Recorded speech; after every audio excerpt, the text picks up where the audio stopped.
মৃত্যুকালীন জবানবন্দিতে নুসরাত জাহান রাফি কিন্তু সুনির্দিষ্ট কোনো আসামির নাম বলে নাই, কিন্তু সার্কামস্টান্সিয়াল পারিপার্শ্বিক সমস্ত সাক্ষ্য থেকে সুস্পষ্ট ভাষায় প্রমাণিত হয়। আর আসামিরা নিজেরাই স্বীকারোক্তি দিয়েছেন ম্যাজিস্ট্রেটের কাছে যে কারা কিভাবে ঘটনা ঘটিয়েছে। এই সামগ্রিক বিবেচনায় আদালত রায় দিয়েছেন। মূল কথা হচ্ছে 2 জনের মৃত্যুদণ্ড বহাল, মৃত্যুদণ্ডপ্রাপ্ত 4 জনের মৃত্যুদণ্ড থেকে সাজা কমিয়ে যাবজ্জীবন কারাদণ্ড, বাকি 10 জন হচ্ছে বেকসুর খালাস। এখানে ঘটনাস্থল তো আগেই বলেছি, সোনাগাজী পৌরসভার সেই সাইক্লোন সেন্টার মাদ্রাসার মধ্যে এই শিক্ষার্থী পরীক্ষার্থী ছিলেন। এই দিন তার 2টি পরীক্ষায় তিনি ইতিমধ্যেই অংশগ্রহণ করেছিলেন। এই দিন ছিল 3য় পরীক্ষার দিন, আরবি প্রথম পত্রের পরীক্ষা।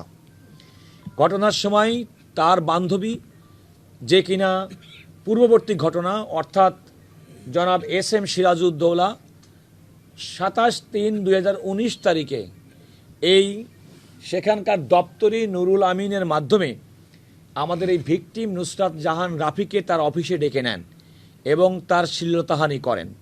এমনকি সাক্ষ্য প্রমাণে এও এসেছে যে পরীক্ষার আধা ঘন্টা আগে তার সঙ্গে সাক্ষাৎ করলে তিনি উত্তরপত্র সরবরাহ করবেন, এমন একটি বিষয়ও এর মধ্যে আছে।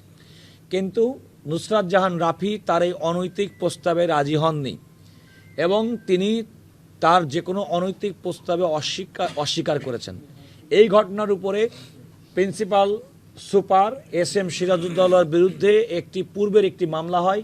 মামলাটি হয় 27শে মার্চ 2019 তারিখে, যে মামলায় সিরাজউদ্দৌলা সাহেব কারাগারে অন্তরীণ তখনও ছিলেন। কারাগারে অন্তরীণ থাকা অবস্থায় এই যে নুসরাত জাহান রাফির প্রতি শ্লীলতাহানির যে চেষ্টার মামলা, সেই মামলাটি দায়ের করেছিলেন তার মা শিরিনা আক্তার, যেটা ছিল সোনাগাজী থানার মামলা নম্বর 24, তারিখ ছিল 27/3/2019। মূলত এই মামলা প্রত্যাহার এবং সিরাজউদ্দৌলার কারাগার থেকে বেরিয়ে আসাটা থেকেই এই ঘটনার উৎপত্তি এবং সূত্র বলে হাইকোর্ট বিভাগ তার পর্যবেক্ষণে বলেছেন।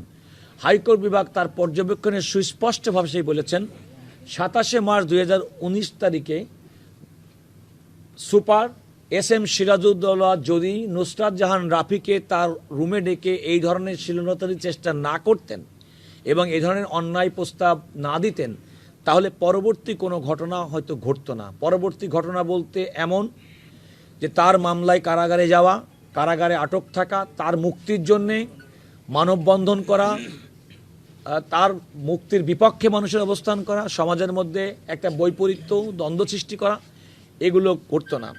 এখানে আদালতের কাছে সুস্পষ্টভাবে আসে যে কারাগারে উপস্থিত থাকা অবস্থায় SM সিরাজউদ্দৌলার সঙ্গে এই মামলার আসামিরা তার সঙ্গে সাক্ষাৎ করেন এবং তিনি সুস্পষ্ট ভাষায় বলেন যে নুসরাত জাহান রাফির উপরে চাপ সৃষ্টি করতে হবে যেন সে পূর্বের মামলা অর্থাৎ সিরাজউদ্দৌলার বিরুদ্ধে পূর্বে দায়েরকৃত শ্লীলতাহানির মামলাটি প্রত্যাহার করে।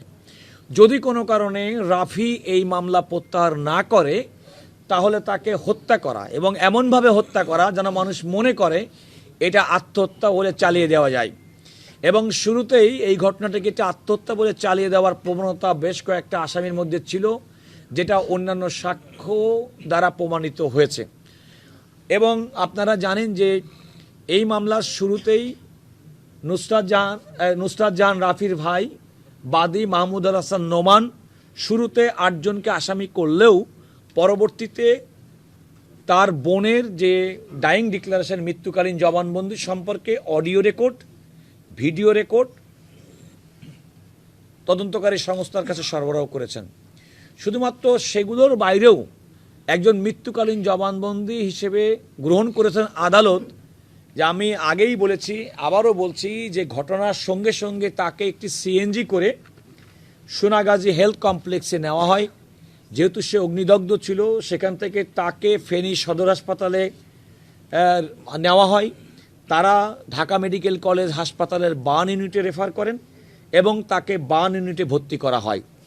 বার্ন ইউনিটে যখন ভর্তি করা হয়, তার শরীরের 75 থেকে 80% পুড়ে যায়। এখানে যে মূল বিষয়টি মৃত্যুকালীন জবানবন্দি সম্পর্কে আদালতের পর্যবেক্ষণ হচ্ছে, কোনো মানুষ যখন সুনিশ্চিত জানেন তিনি মারা যাবেন, সেই সময় কোনো ব্যক্তিকে তিনি অন্যায়ভাবে কিংবা অন্য কোনো বিবেচনায় তাকে জড়ান না।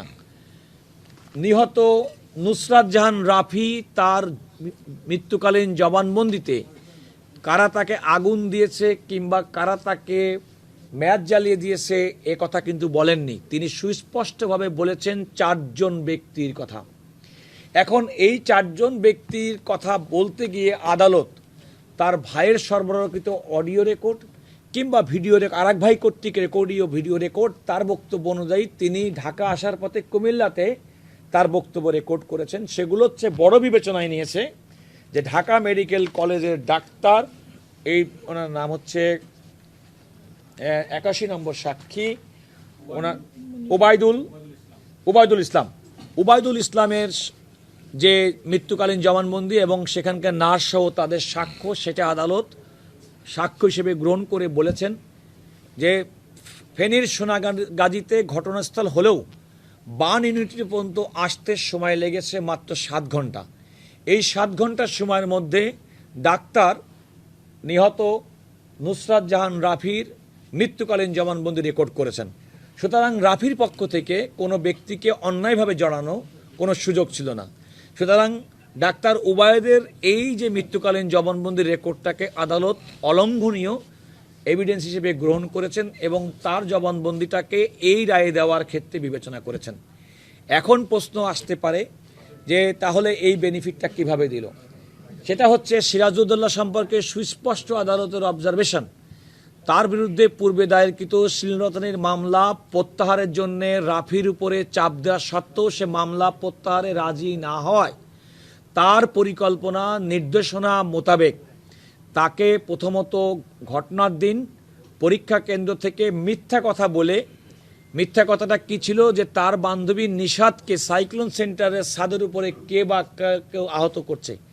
নিশাত ছিল তার পূর্বের মামলার সাক্ষী, যে সিরাজউদ্দৌলা তাকে শ্লীলতাহানি করেছিল তার সাক্ষী ছিল নিশাত। সে পরীক্ষার কেন্দ্রে ঢোকার সঙ্গে সঙ্গে তার কাগজপত্র নিয়ে নিশাতের খোঁজে সে সাইক্লোন সেন্টারে গেছে এবং সাইক্লোন সেন্টারে সেখানে গিয়ে নিশাতকে পায়নি। 4 জন ব্যক্তি আলটিমেটলি তাকে, এখানে আদালতের সুস্পষ্ট অবজারভেশন হচ্ছে মৃত্যুদণ্ড বহালপ্রাপ্ত আসামি শাহাদাত হোসেন শামীম নুসরাত জাহান রাফিকে আটকে রাখে এবং একজন হাত বাঁধে এবং কেরোসিন ঢালে এবং আগুন দেয়, ম্যাচ দিয়ে আগুন দেয়।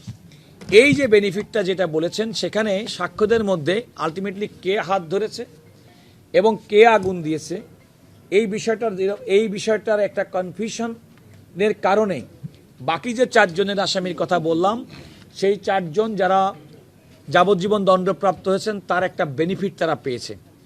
কারণ সুনির্দিষ্টভাবে এখানে আরেকটা বিষয়, মৃত্যুকালীন জবানবন্দিতে নুসরাত জাহান রাফি কিন্তু সুনির্দিষ্ট কোনো আসামির নাম বলে নাই, কিন্তু সার্কামস্টান্সিয়াল পারিপার্শ্বিক সমস্ত সাক্ষ্য থেকে সুস্পষ্ট ভাষায় প্রমাণিত হয়। আর আসামিরা নিজেরাই স্বীকারোক্তি দিয়েছেন ম্যাজিস্ট্রেটের কাছে যে কারা কিভাবে ঘটনা ঘটিয়েছে। এই সামগ্রিক বিবেচনায় আদালত রায় দিয়েছেন। মূল কথা হচ্ছে 2 জনের মৃত্যুদণ্ড বহাল, মৃত্যুদণ্ডপ্রাপ্ত 4 জনের মৃত্যুদণ্ড থেকে সাজা কমিয়ে যাবজ্জীবন কারাদণ্ড, বাকি 10 জন হচ্ছে বেকসুর খালাস। রায় প্রদানকারী বিচারকের সম্পর্কে আদালতের পর্যবেক্ষণ তাকে দায়রা মামলা থেকে অব্যাহতি দিতে আইন বিচার সংসদ বিষয়ক মন্ত্রণালয়কে নির্দেশনা।